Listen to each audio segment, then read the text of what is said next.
브레인셋에서 그 3-3 뇌 가소성을 자극하는 방법 10가지에 대해서 여러분들한테 좀 소개를 할까 합니다.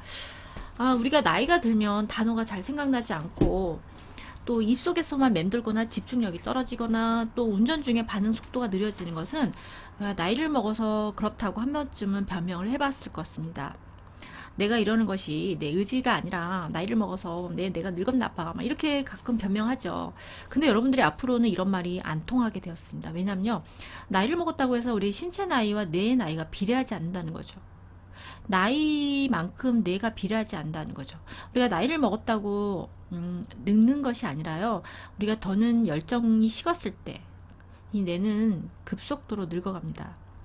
비교적 신체적 활력은 그 뇌 활력보다도 좀 더 빠르게 약해지는데요.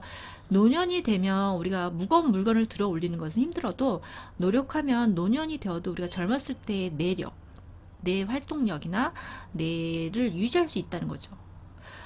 자, 우리 뇌도요, 신체적인 뇌는 20살 정점으로 뇌세포가 죽어가죠. 뇌세포가 점점 줄어들게 됩니다. 하루에 한 10만 개쯤 되는 뇌세포가 죽어간다고 합니다. 하지만 우리 뇌에는요, 적게는 수십억에서 많게는 수조의 이 신경세포가 비축되어 있어요. 그렇기 때문에 하루에 10만 개쯤은 그리 뭐 걱정할 일도 아닙니다.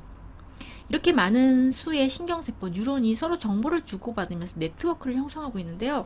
이 세포를, 우리가 신경세포를 현미경으로 확대해보면, 자, 설명을 조금 그림을 보여드릴게요.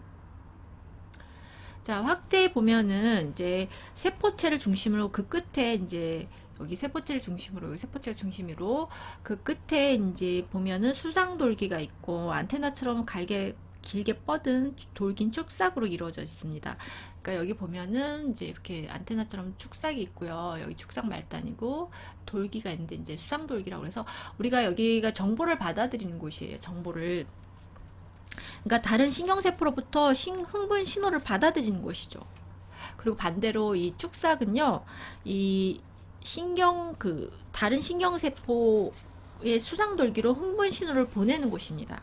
그러니까 여기서 이 신경 흥분을 받아들이고 여기서 반대로 다른 세포 뉴런으로 이 정보를 보내는 곳인데요. 이 돌기 끝에는 다른 신경세포와 결합하는 부분이 있는데 이것을 시냅스라고 합니다. 시냅스.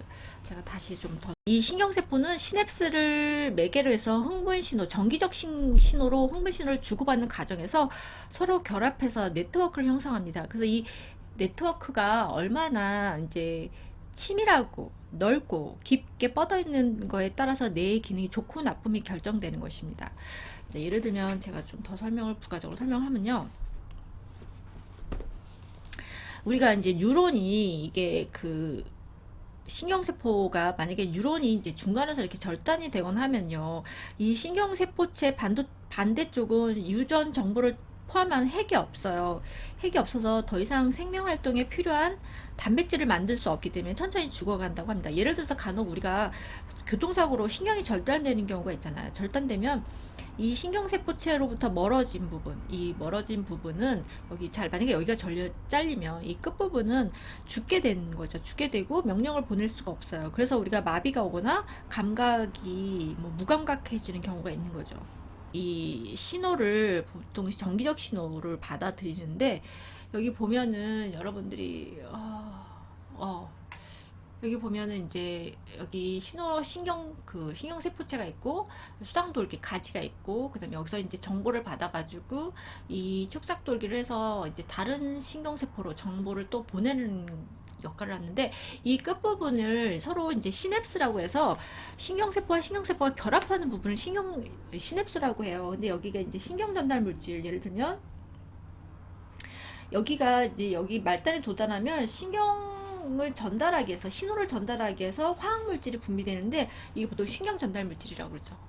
그래서 이 신경전달물질이 분비가 되고 여기를 통해서 이제 정보를 전달하는데 여기 보면은 이 가지가 여기 보시면 이 그림을 좀 확대해서 보면 이 가지가요 많이 뻗어나가는 경우가 있고 적게 뻗어나가는데 아이들 신생 같은 경우는 이 정보 가지가 별로 촘촘하지 않거든요. 많이 안 뻗어나가는데 성인들은 점점점 이 네트워크가 굉장히 원활해가지고 가지가 더 많이 뻗어나가고 또 이 외부 자극이 많을수록 이 가지가 점점 더 두꺼워진다는 거죠.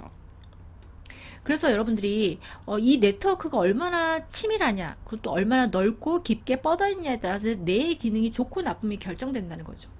그래서 뇌 신경세포는 정보를 전달하는 기능을 하는데 자극이 가해지지 않으며 자신이 필요 없다고 인식하는 순간 정보 전달을 위한 시냅스를 없애고 죽여버린다는 거죠. 반대로 외부 자극이 자꾸 가해지면 시냅스 회로를 새로 만들고 정보 전달을 위해서 뇌가 활발하게 움직이면서 네트워크가 점점점 더 많이 뻗어나간다는 거죠. 그래서 사실 인간의 뇌의 용량은 한계가 없다고 보는 이유가 이 네트워크 때문입니다. 왜냐하면 무수히 많은 이 천문학적인 네트워크가 형성될 수 있기 때문에 우리가 뇌를 가르쳐서 흔히 소우주로 비유하기도 하고요. 이 신경세포의 네트워크 결합은 계산상으로만 따져도 최대 100조 이상에 달하는 경우니 뭐 우주에 존재하는 별보다도 훨씬 많은 숫자라고 할 수 있습니다. 그래서 제가 아까 우리가 뇌세포, 신경세포는 나이가 들면서 감소되지만 우리가 나이를 먹어도 어떤 학습을 하냐, 어떤 외부 자극을 받느냐에 따라서 이 네트워크는 얼마나 촘촘해질 수 있다는 거죠. 이렇게 네트워크가 촘촘해지고 또 네트워크 가지가 더 두꺼워지고 이럴 수 있다는 거죠. 그래서 여러분들이 나이가 들면 자연스럽게 신경세포는 죽지만 잘 관리만 한다면 신경세포 간의 네트워크를 잘 유지할 수 있습니다. 특히 뇌가소성이란 이 단어가 있는데요. 뇌가소성. 그러니까 뇌는 얼마든지 성장할 수 있다는 의미거든요. 뇌가소성 측면에서도 인간의 인지 능력은 나이가 들어서도 어떤 환경에서 뇌를 관리하느냐에 따라서 계속 발전해가고 50에서 60대에 절정에 이른다는 보고들이 있습니다. 실제로 뇌가 더 탄력적이고 유연해지고 경험을 많이 쌓고 인식의 폭이 넓어진다는 것이죠. 그래서 미국의 UCLA 신경학자 마트 조키스는 중년이 돼야 뇌에 들어오는 직접적인 정보뿐만 아니라 가공해서 분석할 수 있는 능력이 극대화된다. 그래서 이 주장을 위해서 이 사람이 뭘 했냐면 MRI를 사용해서 18세에서 75세의 300명을 대상으로요, 이 대뇌에 있는 백질의 양과 분포를 측정했습니다.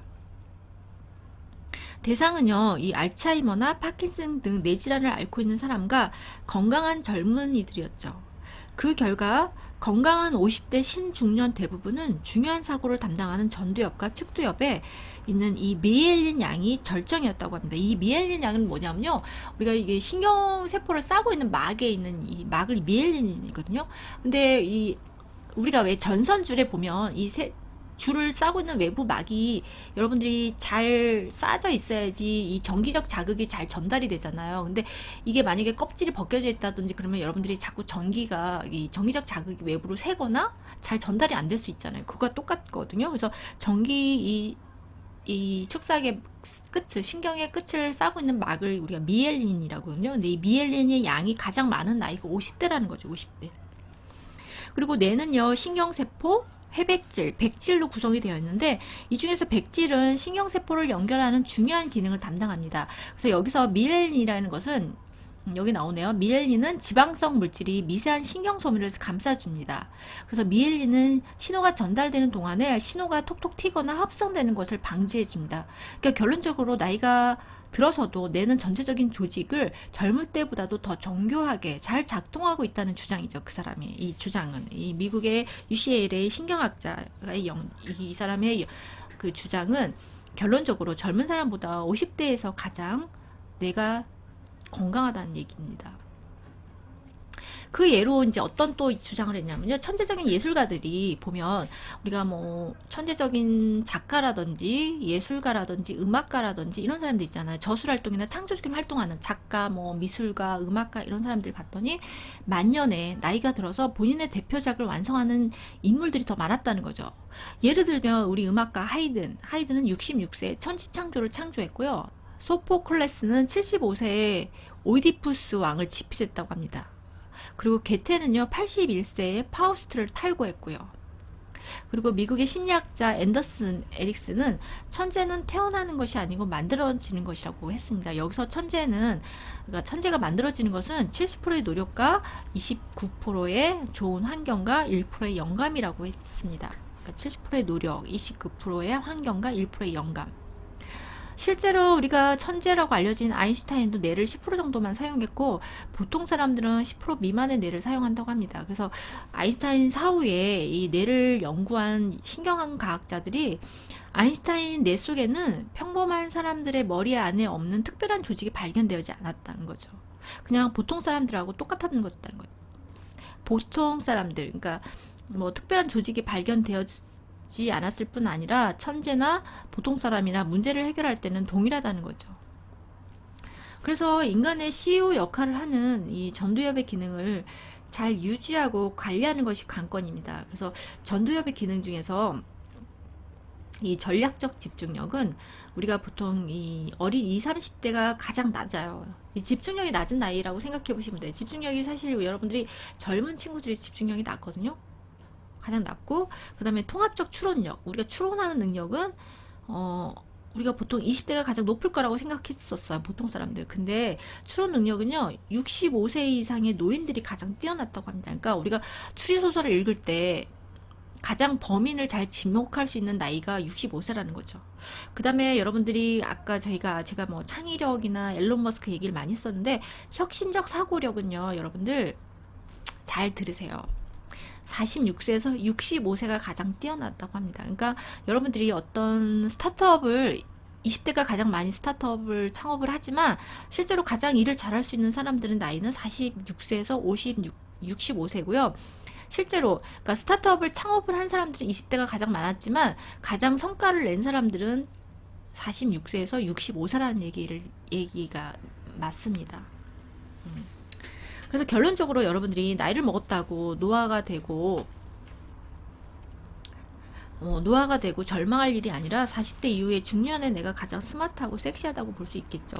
그러면 내 가소성 측면에서 보더라도 인간의 뇌는 어떤 환경과 어떤 자극을 하느냐에 따라서 유연하게 적응하고 여전히 성장하는 중입니다. 그렇다면 여러분들이 뇌의 가소성을 성장하고 자극하는 방법들은 어떤 것이 있는지 제가 여러분들한테 소개를 하겠습니다. 10가지거든요. 자, 뇌의 가소성을 자극하는 방법 10가지. 자, 첫 번째는요. 자, 나이가 들어서도 새로운 것을 배우자입니다. 여러분들 아마 뭐 이거 너무 당연한 얘기 아니야 이렇겠지만 한국직업능력개발원에서 2013년도 실시한 국제 성인 역량조사의 데이터에 의하면 OECD 23개 국가의 학습 전략 수준을 비교했을 때 한국인은 5점 만점에 평균 2.9점 꼴찌였다고 합니다. 2.9점 꼴찌고요. 중년이 되면 여러분들 보통 그래요. 이 나이에 뭔 새로운 공부를 해. 뭐 새로운 공부다 새로운 도전을 꺼리는 문화가 한국에는 굉장히 많죠. 그리고 40에서 50대에 적극적으로 공부를 시작해서 내 활력을 찾는 것이 어쩌면 내력이 체력이라고 할 수 있습니다. 왜냐하면 우리가 새로운 언어를 배우거나 뭐 동경했던 악기를 배우는 것도 좋고요. 또 경험해보지 않은 낯선 곳을 여행한다든지 경험해보지 않은 새로운 것을 도전할 때 우리의 뇌는 자극되고 성장한다는 거죠. 그래서 우리가 여러분들이 아이들이 새로운 게임을 막 배우거나 새로운 게임을 하는데 여러분들도 주저하지 마시고 적극적으로 한번 도전해봐야 합니다. 자, 두 번째는요. 뇌운동을 하는 80대가 하지 않는 20대보다 청춘이다. 우리가 신체를 활발히 움직이면 좋은 게 뭐냐면 충분한 산소와 영양분을 공급된다는 거죠. 특히 뇌에 충분한 산소와 영양분이 공급되어서 뇌에 필요한 영양분이 충분히 공급되어지면 여러분들이 건강해지겠죠. 당연히. 그리고 또 뇌는 스트레스를 받으면 인지 능력이 떨어지고 학습 동기부여도 저하된다고 알려져 있습니다. 세 번째, 뇌의 피로는 건망증의 원인이다. 우리가 나이가 들어감에 따라서 깜빡깜빡하는 기억력 저하라든지 무력감, 집중력 저하, 그 다음에 피로, 두통, 그 다음에 짜증, 긴장, 우울증의 발생 빈도가 높아지는데요. 이런 증상은 여러분들이 뇌세포를 너무 흑사시켜서 피로할 때 나타나는 증상과 비슷합니다. 뇌세포는 일정 이상 지속적인 자극을 받으면 더는 반응하지 않는 불응기를 가집니다. 불응기. 반응하지 않는다는 거죠. 그럼 여러분들이 충분한 휴식과 수면은 필수적이고요. 중년기에 뇌 활력의 가장 큰 적은 사실 뇌세포의 피로입니다. 피로. 그래서 여러분들이 중년에 생기기 쉬운 이 건망증은 단순히 노화 현상으로 생각하지 말고요. 건망증은 뇌가 피로해 있다는 증거거든요. 나의 뇌가 지금 많이 피로해 있구나 하는 증거이고 이렇게 피로가 너무 많이 쌓이면 조기 치매가 올 수 있습니다. 그래서 조기 치매가 올 수 있다는 사실을 명심하시기 바랍니다. 그 다음에 네 번째, 일주일에 3, 4회 하루 30분 이상 걷기 유산소 운동을 꼭 한다. 제가 앞에서도 계속 설명을 드렸는데 유산소 운동을 하면 이제 심장의 움직임도 증가할 뿐만 아니라 뇌의 혈류가 증가하면서 우리가 그 혈류와 영양분이 증가하면서 뇌의 활성산소도 제거하고요. 또 뇌의 대사도 원활해지겠죠. 그리고 우리가 지난번에 제가 다른 영상에서 설명을 드렸는데 기억력, 우리가 뇌의 기억력을 담당하는 해마의 기능이 향상된다고 알려져 있습니다. 자, 다섯 번째, 매일 일기를 쓰고 하루 일을 회상한다. 자, 여섯 번째, 일주일에 3회는 타인과 교류하는 기회를 갖는다. 여러분들이 TV나 스마트폰은 뇌를 자극하는 거 아닙니다. 그리고 여러분들이 가정에서 고독해지거나 그러면 뇌 인지 기능이 떨어지고 치매로 가는 지름길입니다. 그래서 여러분들이 자주 외출을 하고 또 뇌를 자극하는 것이 특효약이고요. 여러분들이 만약에 사람을 만날 사람이 없다면 그냥 여러분들이 멋도 부리고 외부 나가서 외출도 하고 그리고 밖에서 보고 듣고 이런 것들, 그 다음에 사람들하고 의사소통을 통해서 사고와 기억력과 이해와 청각, 언어 능력 등 뇌가 완전히 풀가동하게 된다고 합니다. 일곱 번째는요, 소리내서 신문이나 책을 읽자입니다. 여러분들이 이제 자주 독서를 하는 사람들은 그렇지 않은 사람에 비해서 치매가 잘 걸리지 않는데요. 우리가 글자를 눈으로 보면 시각이 자극되고 기억하고 생각하고 이해하는 동안에 청각도 함께 자극됩니다. 소리를 내서 읽게 되면 사고와 이해 기억력도 좋아집니다. 자, 여덟 번째는 다양한 감각, 즉 오감을 활용한답니다. 여러분들이 눈을 감고 밥을 먹는다든지 주머니 속의 물건을 촉각으로 알아본다든지 아니면 음악을 듣는다든지 아니면 정말 향기로운 아로마라든지 커피 향을 맡는다든지 이렇게 우리의 오감을 활용하는 것들이 우리의 감각의 민감성을 높이는 훈련을 하는 것이 좋습니다. 아홉 번째, 평소 가지 않는 길, 해보지 않은 경험으로 적극적으로 도전해 본다입니다. 우리가 너무 쉬운 선택을 하게 되면 뇌는 그다지 파이팅 넘치지 않고 뇌는 자극되지 않습니다. 대신에 우리가 어려운 선택, 남들이 가지 않는 길을, 어려운 일을 직면했을 때는 뇌가 갑자기 자극되고 팔딱거리면서 엔도르핀이 팍팍 솟는다고 합니다. 그래서 일반인들은 보통 평상시 뇌를 2% 정도만 사용한다고 하는데 아마 10% 정도 사용하면 여러분들도 아인슈타인처럼 뇌가 활성화될지도 모릅니다. 자, 마지막 열 번째입니다. 그릿의 척도인 열정과 끈기를 발휘할 수 있는 높은 목표를 세우자입니다. 미국의 스탠퍼드 대학교 심리학자 캐서린 콕스는요, 우리가 위대한 위인과 일반인들을 구분짓는 지표로서 그릿이라는, 우리가 책에서 이분이 아마 그릿이라는 책을 저도 읽었는데 여기서 보면 그릿에 대해서 설명을 하는데, 그릿은 목표를 향해서 노력하고자 하고 포기하지 않는 열정과 그 다음에 한번 결정한 일을 포기하지 않고 끈기 있게 밀고 나가는 결단력으로 구분을 지었습니다. 그러니까 콕스의 연구 결과를 요약하면 이렇게 결론을 내릴 수 있죠. 지능은 최상권은 아니지만 어느 정도 상위권에 속하면서 끈기가 유달리 강한 이런 사람들이 오히려 지능은 최상위권이면서 끈기가 부족한 이들보다 크게 성공할 것이라는 거죠. 그러니까 성공을 요인이 지능이 좋은 게 아니라요. 지능은 어느 정도 상위권에 속하면서 열정과 끈기가 있는 사람들이 성공한다는 거죠. 그리고 이들은 보면 굉장히 높은 목표가 있었고 그 목표를 위해서 끊임없이 노력을 한다는 거죠. 그리고 이런 끊임없는 노력을 할 때 두뇌가 굉장히 반짝거리면서 성장하고 발전한다는 거죠.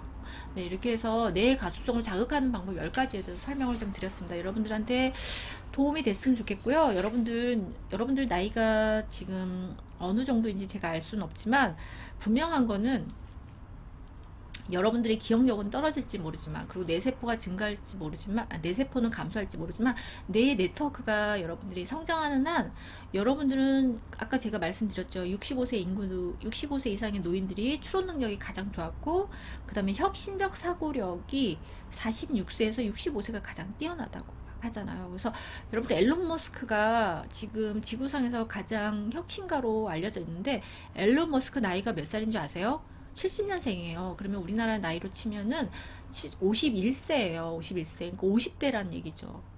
그러니까 여러분들이 포기하지 마시고요. 여러분들이 두뇌를 열심히 단련하시고 뇌의 가수성을 자극하는 방법을 끊임없이 시도해 보시기 바랍니다. 네, 오늘은 여기까지고요. 영스랩 미라클 브레인셋의 신영아 박사였습니다. 네, 감사합니다.